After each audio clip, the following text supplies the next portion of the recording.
dalam bincang kurikulum hari ini, saya akan memanggil seorang pakar dari Departemen Kurikulum dan Teknologi Pendidikan, Bapak Dr. Rusman, MPD. Dan kami hadirkan dalam acara Indika Inspirasi Pendidikan. Baik, untuk itu segera saja saya panggilkan seorang pakar pendidikan dari Universitas Pendidikan Indonesia, Bapak Dr. Rusman, MPD. Kepada beliau, saya sambut dan saya persilahkan. Selamat pagi, Assalamualaikum Pak Dr. Rusman, apa kabarnya? Pagi. Alhamdulillah baik. Alhamdulillah baik. Sekarang sedang sibuk apa aktivitasnya selain mengajar dan meneliti? Banyak sekali Bu. Banyak Susah sekali, kalau ya? disebutkan. Susah disebutkan satu persatu. Baik Pak Rusman, di kesempatan bincang seru tentang kurikulum pendidikan di Indonesia saat ini, saya ingin memberikan sebuah gambaran bahwa pendidikan di kita ini sudah berlangsung 11 kali perubahannya nih Pak Rusman. Betul. Nah, bagaimana pandangan Bapak tentang komponen kurikulum terutama untuk kurikulum 2013 yang baru-baru ini sudah digulirkan, kemudian sempat terhambat juga begitu. Silakan Pak Rusman. Ya, terima kasih Ibu Susan. Jadi memang kurikulum itu kan pada prinsipnya baik sesuai dengan zamannya ya. Jadi otomatis kalau ada yang baru, iptek berkembang itu akan disempurnakan ya. Jadi seperti itu. Nah, sekarang yang terbaru itu kan muncul ya penyempurnaan dari kurikulum sebelumnya menjadi kurikulum 2013. Nah, terkait dengan komponen kurikulum 2013 ini ada 4 komponen. Sebenarnya sama dengan kurikulum sebelumnya ya. Cuma nanti ada ciri khas yang membedakan antara kurikulum sebelumnya dengan yang sekarang. Nah, yang pertama misalnya untuk komponen tujuan ya, atau kompetensi. Nah, di dalam kurikulum 2013 ini ada hal yang baru atau berbeda. Di mana sebelumnya kita hanya mengacu pada Bloom ya, yang kognitif, afektif, psikomotorik gitu ya, hanya 3 saja. Atau kita juga poros kepada UNESCO ya, ada learning to know, to be sampai to do ya, learning to live together ya. Ya, nah sekarang kurikulum 2013 ini ada penyempurnaan. Jadi 4 tujuan, 4 kompetensi ya. Bahkan dulu saya yang mengusulkan mengajukan pada saat 2010 sampai 2012 itu di Puskurbuk gitu ya. Kita ingin menyempurnakan tujuan menjadi 4 tidak hanya 3 gitu. Yaitu ada, dulu saya menyebutnya olah hati, olah rasa, olah pikir dan olahraga gitu ya. Nah, ini dijabarkan menjadi 4 kompetensi inti, yaitu kompetensi KI1 namanya ya, kompetensi inti namanya sikap spiritual, itu olah hati ya di situ. Lalu ada juga KI2 itu tentang sikap ya, sikap. Nah, itu olah rasa. Nah, yang ketiga itu KI3 itu pengetahuan dan KI4 itu keterampilan. Jadi sekarang lengkap ya. Jadi ada KI1 sikap spiritual, KI2 sikap sosial, KI3 pengetahuan dan KI4 keterampilan. Nah, itulah yang membedakan dari kurikulum sebelumnya. Dulu hanya 3 saja, sekarang jadi 4. Ya, cuma yang perubahan terbaru Ibu Susan ya. Di sini kita dulu 2013 sampai 2015 itu masuk ke semua mapel KI itu ya. Cuma revisi yang kemarin 2015 itu KI1 hanya untuk mata pelajaran agama dan budi pekerti, lalu KI2 hanya untuk PPKN saja. Sementara KI3 dan KI4 itu untuk semua mata pelajaran. Nah, itu ada reduksi di sini, ada penyempurnaan. Itu karena katanya banyak guru yang pada komplain susah untuk menjabarkan KI1 ke mapel-mapel lain seperti IPA, IPS, sehingga ya hanya untuk agama dan budi pekerti ya, walaupun saya sih agak-agak kurang pas ya, tapi itulah keputusan. Jadi kita ya menerima saja bahwa KI1 hanya diperuntukkan bagi agama dan budi pekerti, lalu KI2 hanya untuk PPKN, 3-4 hanya untuk semua mapel ya. Nah, cuma di sini yang perlu dipahami oleh kita bahwa dalam K13 itu ada 2 modus pembelajaran ya. Jadi kata pemerintah padahal mas sebenarnya KI1-2 juga ada semua mapel. Cuma di sini dibagi menjadi 2 modus. Yang pertama itu namanya modus direct atau pembelajaran langsung. Nah, ini yang tadi itulah pembelajaran langsung. Jadi KI34 semua mapel, KI1 agama budi pekerti dan KI2 untuk PPKN itu directnya pembelajaran langsung. Tapi kalau indirect, nah ini yang kedua modus pembelajaran. Karena kan komponen kedua kan proses ya. Ya, jadi kita lari ke sana nanti pembelajaran itu seperti apa ya. Nah, jadi yang indirect inilah katanya untuk KI1 itu sebenarnya ada di IPA, ada di IPS semua mapel, tapi tidak langsung pembelajarannya gitu. Jadi tersebar ya gitu hanya ya. pembiasaan, contoh-contoh, tapi tidak di evaluasi, tidak dirancang, ada di RPP, tidak ada itu seperti itu. Nah itu untuk komponen pertama ya, untuk tujuan. Jadi sekarang tujuan itu diperluas menjadi 4 KI. Nah dari KI itulah nanti dijabarkan menjadi KD ya. Nah untuk KI1, KI2 itu tidak ada KD-nya di mapel-mapel yang tadi yang IPA, IPS, tidak hanya di KD, KI1 ya hanya di agama budi pekerti, KI2 hanya di PPKN. Tapi kalau yang KD untuk KI3 dan 4 semua mapel ada, seperti itu. Sebenarnya ini lebih meringankan ya, meringankan bagi para guru. Artinya untuk mapel IPA, matematik tidak perlu mencapai KD dari KI1 Kompetensi sikap dasar dari KI1 sikap ya, spiritual seperti itu. inti Ya. Lalu kita lanjut yang kedua ya. Komponen kedua ini konten atau materi. Ya. Jadi kalau memang KI, KD indikatornya sudah kita jabarkan dalam RPP atau perangkat kurikulum, kita kembangkan menjadi konten. Materi. Oke, baik Pak Rusman. Sekarang kita masuk ke komponen kedua nih, tentang isi atau materi.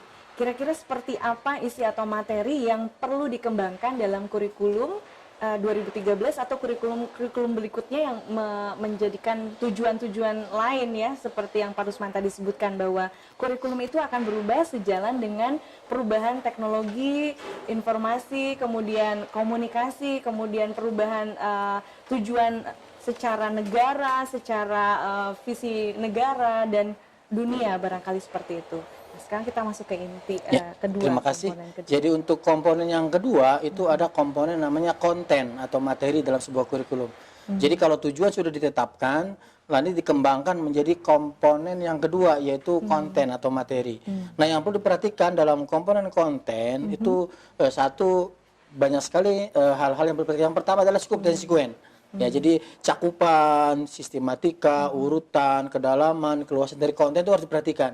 Makanya di sekolah itu ada jenjang, ada kelas, ada semester tuh artinya berbeda-beda gitu.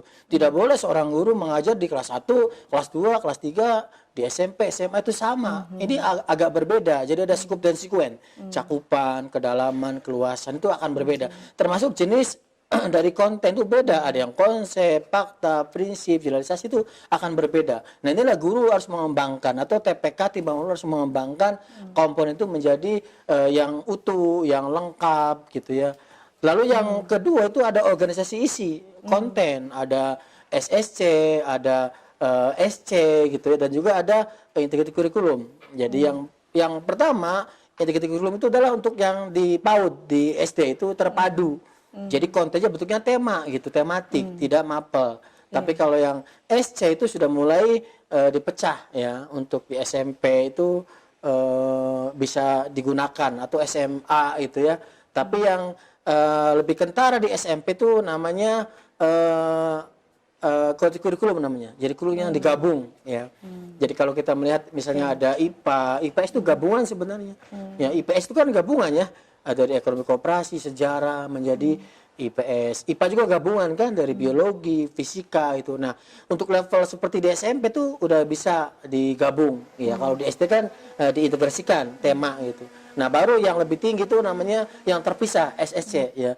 Seperti subjek kurikulum. Jadi udah dipecah-pecah gitu. Jadi ada biologi, fisika, kimia itu di SMA, SMK, bahkan perguruan tinggi sudah bisa dilakukan. Nah, itu organisasi konten ya, berbeda-beda seperti itu, Ibu. Oke, baik. Kalau dari isi atau materi nih ya, tadi Pak Rusman menyebutkan bahwa di prasekolah itu ada yang namanya tematik.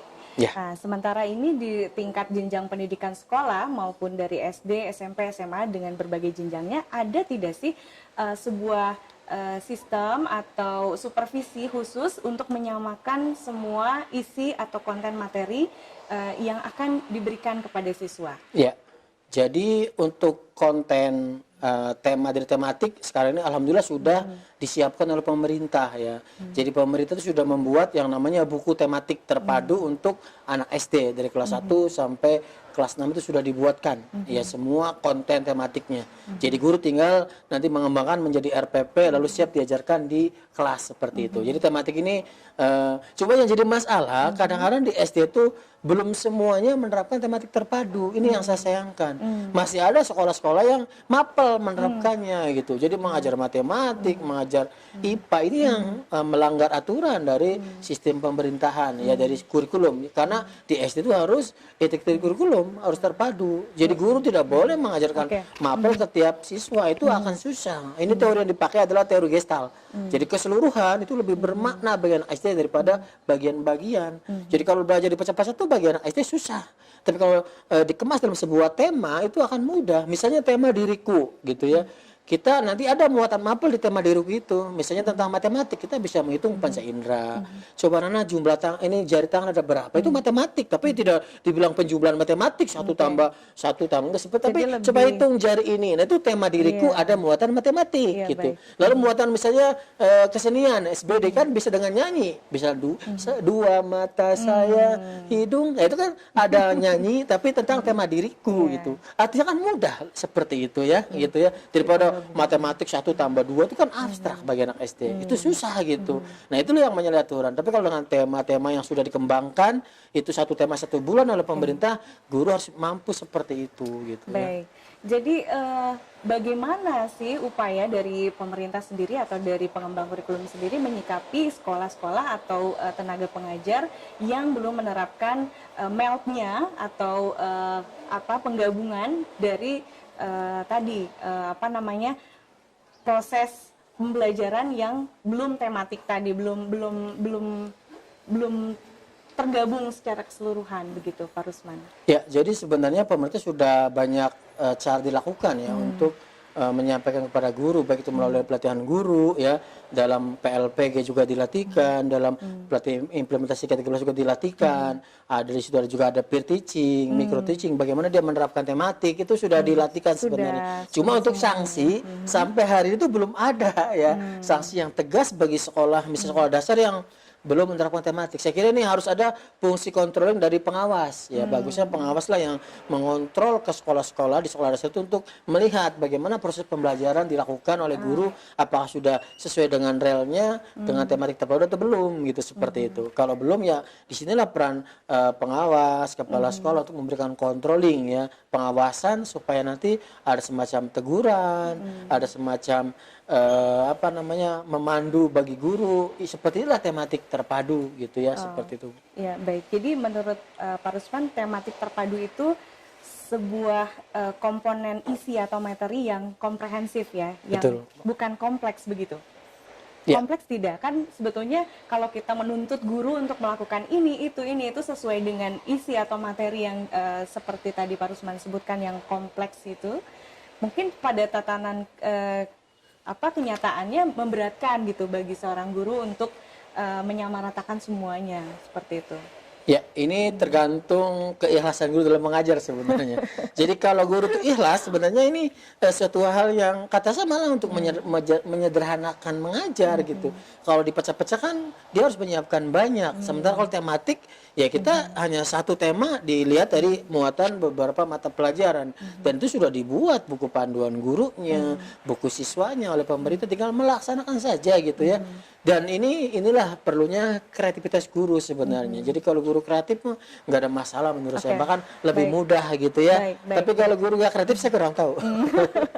Baik, berarti kita melihat bahwa isi atau materi itu lebih ke kreativitas guru. Berarti dilihat dari bahwa kurikulum itu sebagai sebuah seni begitu. Pendidikan itu sebagai sebuah seni. Bagaimana guru lebih kreatif menggabungkan ide-idenya. Baik, kita masuk dari komponen yang ketiga ini Pak Rusman. Proses. Bagaimana nih menurut Pak Rusman proses dari komponen kurikulum yang ketiga ini? Ya, dari kegiatan kurikulum 2013 ini komponen yang ketiga itu komponen proses atau PBM ya, proses. Nah, di sini seorang guru harus tahu tadi, kita harus tahu ada 2 modus proses pembelajaran, ada direct, pembelajaran langsung, ada indirect, pembelajaran tidak langsung. Nah, pembelajaran langsung itu hanya fokus ke KI 3 dan 4 untuk semua mapel, sementara yang untuk agama dan PPKN itu indirect untuk KI 1 dan KI 2. Tapi KI 3 dan 4, 1, 2, 3 itu semua untuk agama budi pekerti itu adalah direct ya. Jadi kalau kata saya yang lebih sempurna itu agama dan PPKN. Jadi kalau mapel agama itu directnya ada 3 ya, KI 1, 3 dan 4. Kalau PPKN directnya ada 3. Ada KI 2, 3 dan 4. Ya, sementara untuk mapel semuanya directnya ada 2 kan. KI 2 dan KI 4. Nah ini yang harus dipahami. Sementara yang untuk mapel selain agama PPKN itu tadi indirect untuk KI 1 dan KI 2. Artinya tidak dirancang, tidak dibuat di RPP tapi dibiasakan, disampaikan, dicontoh-contoh. Apakah itu lebih ada ke insight atau kurikulum tersembunyi maksudnya ya, seperti itu? bisa jadi seperti ini. Contoh untuk KI 1 di pelajaran matematik atau IPA. Jadi guru IPA masuk kelas, tetap saja dia bilang anak-anak silakan berdoa. Nah, ini KI 1. Artinya indirect gitu ya. Tidak dirancang tapi setelah masuk kelas mau mapel matematik tetap berdoa dulu. Itu kan KI 1. Tapi tidak dirancang, tidak dievaluasi gitu ya. Tapi tetap ada berdoa dulu oleh KM-nya. Lalu kita mulai belajar matematik. Jadi KI 1-nya ya salah satunya tadi dia berdoa untuk agama masing-masing. Itu KI 1 tapi tidak dirancang. Itu seperti contohnya ya, contoh kecilnya saja seperti itu. Jadi tetap ada tapi tidak dievaluasi, tidak disampaikan dalam pembelajaran langsung gitu seperti itu. Tidak dievaluasi dalam proses pembelajaran langsung, artinya ketika anak dalam adab berdoanya itu tidak sesuai, maka guru maksudnya tidak perlu untuk mengingatkan dia misalnya untuk bagaimana Anda berdoa yang benar, barangkali seperti itu Pak Rusman? Ya boleh-boleh saja untuk hal semacam teguran, tapi guru matematik juga boleh mengajukan ke guru agama tentang anak tersebut. Misalnya dia tidak serius dalam berdoa, dia nakal, dia tidak pernah sholat, itu bisa melaporkan. Tapi dia tidak berhak untuk menilai. Jadi guru matematik tidak berhak menilai tentang KI 1, yang berhak adalah guru agama tersebut. Nah, boleh mengajukan saran tentang si A itu seperti apa, boleh. Tapi tetap yang menentukan penilaian adalah untuk KI 1 adalah guru agama dan budi pekerti itu sendiri. Nah, itulah makanya dikatakan indirect. Jadi tidak bisa menilai langsung, tapi ada khusus guru agama yang menilai KI 1. Mungkin penilaian di sini bukan dalam artian menilai secara numerik ya, menilai secara angka begitu, tapi menilai secara subjektif dari guru yang bersangkutan. Betul. Tapi boleh dong guru mengingatkan bahwa tata cara berdoa yang baik itu seperti ini. Kalau matematika itu kaitannya seperti ini begitu. Ya boleh, bahkan harus. Harus. Gitu berarti itu masuk ke evaluasi tapi secara tidak langsung. Iya, dan itu bukan hak untuk guru matematik gitu sebenarnya. Tapi kalau mengingatkan, ngasih tahu yang benar bagaimana ya itu suatu keharusan guru gitu ya seperti itu. Baik, kita langsung ke komponen yang berikutnya yang menarik di sini adalah tentang media. Ya, bagaimana media pembelajaran itu sebagai komponen keempat sebelum dari evaluasi. Seperti apa, Pak? Jadi sebenarnya ini ada dua pendapat untuk komponen media, ada yang masuk ke dalam proses, ada yang terpisah ya. Tapi silakanlah itu nggak jadi masalah, gimana kita merujuk dari siapa gitu ya. Tapi kalau memang terpisah, sebenarnya media ini ada di proses. Artinya di mana dalam proses pembelajaran itu tadi ya kita ada direct indirect, yang kedua juga kita menetapkan tentang metodologi, metode.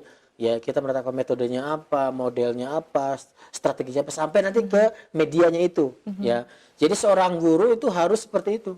Ya, dalam membuat komponen yang ketiga ini harus menetapkan metodenya, ya modelnya, strategi pendekatan sampai ke media pembelajaran. Bahkan kata saya untuk anak-anak kelas rendah, media itu sangat penting. Karena pola pikir anak SD itu kan masih operasional konkret. Artinya kalau ngajar tanpa media itu abstrak gitu ya. Jadi nggak bagus, tapi kalau ini bisa lebih pakai media ya solusinya. Oke, baik Pak Rusman, menarik sekali sebetulnya perbincangan kita tentang komponen dari kurikulum ini. Tapi saya berikan kesempatan untuk Pak Rusman terakhir kali, apa sih statement pesan-pesan tentang komponen kurikulum ini untuk seluruh pendidik di Indonesia? Silakan Pak Rusman. Oke, jadi untuk evaluasi secara keseluruhan, jadi sebenarnya komponen itu ada 4 ya. Jadi ada kompetensi atau tujuan, ada tadi yang kedua konten atau materi, yang ketiga itu ada proses, dan yang keempat adalah evaluasi ya. Jadi keempat ini ya tolonglah bagi guru semua dalam membangun kurikulum, dalam melakukan kegiatan pembelajaran itu harus di cover semua gitu ya. Jadi, nah kita kan tahu ada evaluasi itu ada penilaian authentic assessment gitu ya. Jadi tiap kognitif dinilai berbeda, afeksi juga beda, psikomotor juga beda, itu harus diperhatikan, jangan sampai tes semua gitu. Seperti yang dulu-dulu, ini yang kurang baik ya. Baik, statement terakhir Pak, pesan terakhir. Jadi pesan terakhir, tolong bahwa dalam kegiatan pembelajaran harus mengakomodasi semua komponen ya, dan gunakanlah rambu-rambu yang sudah ditetapkan oleh pemerintah ya. Ada tentang kurikulum, ada juga tentang secara proses, sampai ada juga tentang penilaian otentik. Itu semua ada Permendikbudnya. Tolong dibaca dan diterapkan di dalam kelas ataupun di dalam kegiatan pengembangan kurikulum. Baik, terima kasih Pak Rusman atas kesempatannya untuk bersama berbincang tentang kurikulum. Terima kasih atas waktunya. Semoga apa yang kita perbincangkan hari ini bermanfaat untuk pengembangan kurikulum di Indonesia.